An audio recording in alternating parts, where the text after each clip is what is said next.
بسم اللہ الرحمن الرحیم۔ اجوا کھجور سے امراض قلب کا علاج۔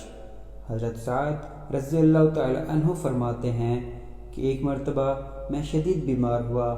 آپ صلی اللہ علیہ وسلم میری عیادت کے لیے تشریف لائے اور پھر آپ صلی اللہ علیہ وسلم نے اپنا دست مبارک میری چھاتیوں کے درمیان رکھا، حتیٰ کہ میں نے اپنے قلب میں آپ صلی اللہ علیہ وسلم کے دست مبارک کی ٹھنڈک محسوس کی۔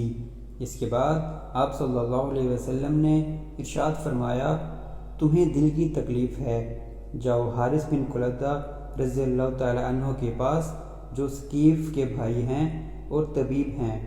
بس ان کو چاہیے کہ مدینہ طیبہ کی 7 اجوا کھجوریں لیں اور گٹھلیوں سمیت پیس لیں اور ان کا ملدہ سا بنا کر تمہارے منہ میں ڈال دیں۔